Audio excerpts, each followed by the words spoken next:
नमस्कार आदाब दोस्तों, चलिए आज हम आपके लिए लिख रहे हैं देश और दुनिया की ताजा बड़ी खबरें। फटाफट एक एक कर सभी खबरों को आज आपको विस्तार से बताएंगे, तो वीडियो को आप अंत तक जरूर देख के पहली खबर में आपको बताएंगे मुस्लिम मुल्कों पर फूटा ईरान का गुस्सा, कहा आपकी फूटने दी इजराइल को गाजा में हमला करने की हिम्मत, कहा सभी 57 मुस्लिम देश हो जाए एकजुट, इजराइल की औकात नहीं कि गाजा में कर सके हमला। भाई दोस्तों अगली खबर में आपको बताएंगे जंग के बीच इजराइल ने पीएम मोदी से की बड़ी मांग, कहा हमास को आतंकवादी संगठन घोषित करे भारत। वहीं दोस्तों आपको बताएंगे इजराइल समेत अमेरिका को तगड़ा झटका, हिजबुल्लाह, हमास और फिलिस्तीनी नेताओं की महाबैठक, इजराइल पर बनाया जीत का प्लान। वहीं दोस्तों आपको बताएंगे राजस्थान में वोटिंग से ठीक पहले कांग्रेस ने महिलाओं के लिए किया बड़ा ऐलान, कहा कांग्रेस की सरकार बनने पर हर महिला को हर साल दिए जाएंगे 10,000 रुपये, वहीं 500 रुपये मिलेगा गैस सिलेंडर, भाजपा की उड़ी नींदें।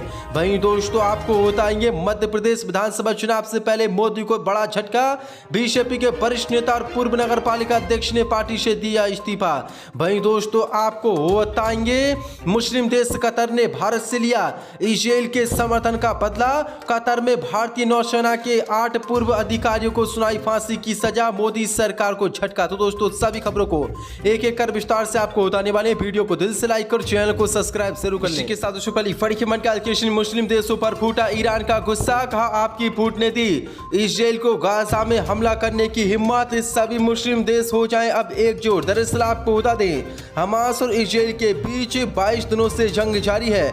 इसी बीच ईरान के राष्ट्रपति इब्राहिम रईसी ने मुस्लिम देशों पर अपना गुस्सा निकाला है। इब्राहिम रईसी ने कहा कि इजराइल लगातार फिलिस्तीन के मुसलमानों पर हमला कर रहा है और उनका उत्पीड़न कर रहा है, उसको इसका हौसला मिल रहा है क्योंकि वो जानता है कि उसके सामने कोई मजबूत ताकत उससे रोकने वाली नहीं है। अगर मुस्लिम देश इजराइल के सामने खड़े होते तो उसकी औकात नहीं थी कि वो गाजा के मुसलमानों पर बमबारी करे। मुस्लिम मुल्कों में एकता ना होना, उसका वो इजराइल पूरी तरीके से फायदा उठा रहा है। इसलिए मेरी सभी मुस्लिम देशों से अपील है कि सभी मुस्लिम देश एकजुट हो जाएं और इजराइल के खिलाफ खड़े हों और फिलिस्तीन का समर्थन करें। अगर सभी मुस्लिम देश एकजुट हो गए और जो फूट अभी मुस्लिम देशों में पड़ी हुई है ये फूट नहीं रही तो इजराइल की हिम्मत नहीं है कि वो गाजा के मुसलमानों पर और फिलिस्तीन के मुसलमानों पर बमबारी कर सके। जो सो बड़ी अपडेट है, ईरान के राष्ट्रपति इब्राहिम रईसी ने यह बड़ा बयान दिया है। अब देखते हैं सभी 57 मुस्लिम देश इजराइल के खिलाफ खड़े होते हैं या नहीं। इसी के साथ बड़ी खबर कैलकुलेशन में इजराइल को लगा बड़ा झटका, हिजबुल्लाह, हमास और फिलिस्तीनी नेताओं की महाबैठक, इजराइल पर जीत का बनाया प्लान। दरअसल आपको बता दें लेबनान स्थित हिजबुल्लाह समूह के नेता ने गाजा में जारी इजरायली हमलों के बीच हमास और फिलिस्तीनी इस्लामी जिहाद के वरिष्ठ नेताओं के साथ बड़ी बैठक की है और इजराइल पर जीत के लिए महाप्लान बनाया है, जिसके बाद इजराइल समेत अमेरिका की नींद उड़ गई है। आपको बता दें इसको लेकर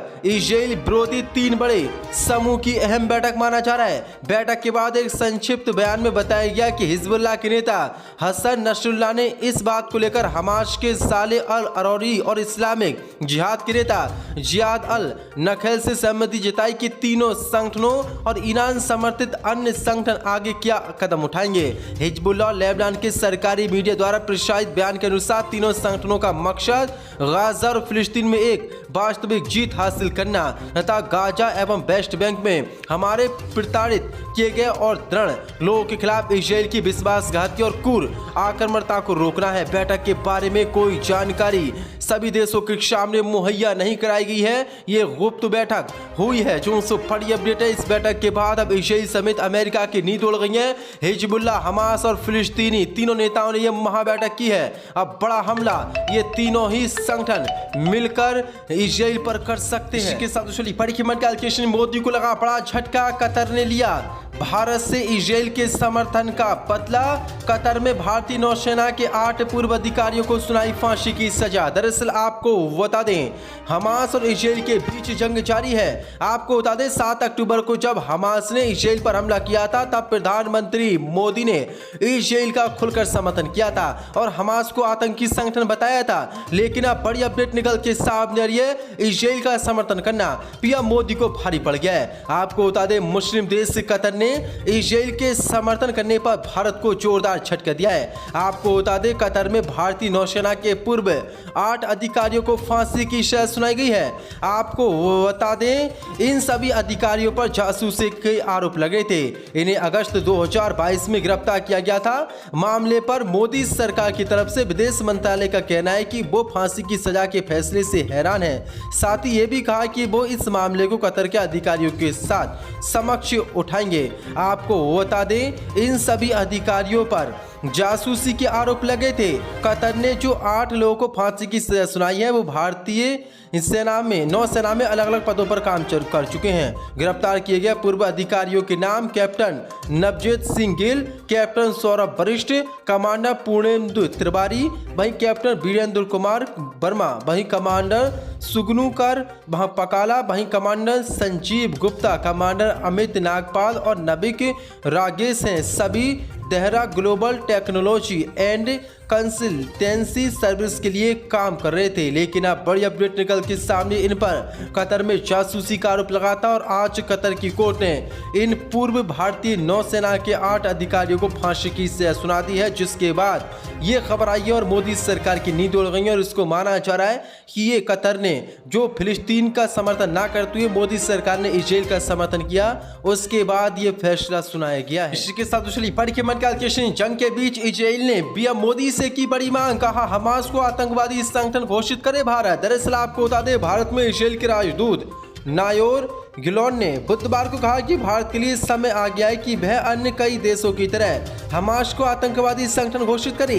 इजरायली राजदूत ने पत्रकारों से बातचीत में हमास के खिलाफ आतंकवाद विरोधी अभियानों में इजराइल का समर्थन करने के लिए भारत के प्रति आभार व्यक्त किया। गिलोन ने कहा कि इजराइल ने 7 अक्टूबर को हुई बर्बर हमले के बाद संबंधित भारतीय पदाधिकारियों से हमास को आतंकवादी संगठन घोषित करने का आग्रह किया है। इसके साथ ही उसने कहा कि इस मामले को पहले भी उठाया जा चुका है। अब देखते हैं मोदी सरकार हमास को आतंकवादी संगठन घोषित करती है या नहीं। जो सो बड़ी अपडेट है, पूरी तरीके से इजराइल बौखला चुका है और अब हमास को आतंकवादी संगठन घोषित करने की सभी देशों से मांग कर रहा है। इसी के साथ राजस्थान में वोटिंग से ठीक पहले कांग्रेस ने महिलाओं के लिए किया बड़ा ऐलान। 500 रुपए में गैस सिलेंडर देने का किया वादा, भाजपा की उड़ी नींद है। दरअसल आपको बता दें, राजस्थान में नवंबर में विधानसभा चुनाव के लिए वोटिंग जो होनी चाहिए, लेकिन इसी बीच मुख्यमंत्री अशोक गहलोत ने राजस्थान में महिलाओं के लिए बड़ी चुनावी घोषणा करते हुए ऐलान कर दिया कि दोबारा कांग्रेस की सरकार बनने पर हर परिवार में एक महिला को सालाना 10,000 रुपए की सम्मान राशि दी जाएगी। वहीं गहलोत ने इसके साथ ही 500 रुपए में गैस सिलेंडर देने की अपनी मौजूदा योजना का विस्तार करते हुए सभी 1.04 करोड़ परिवारों को इसके दायरे में लाने की घोषणा भी की। उन्होंने झुंझुनू के अड़ा बता में जनसभा को संबोधित करते हुए इन दोनों गारंटियों का ऐलान किया। इस अवसर पर कांग्रेस महासचिव प्रियंका गांधी भी मौजूद थी। गहलोत ने सभा के बाद एक्स पर लिखा कि गृह लक्ष्मी गारंटी हर घर में एक महिला को साल में एक बार 10,000 रुपए दी जाएंगे। वहीं कांग्रेस के चुनाव जीतने के कुछ ही दिन बाद गृह लक्ष्मी गारंटी योजना की शुरुआत की जाएगी।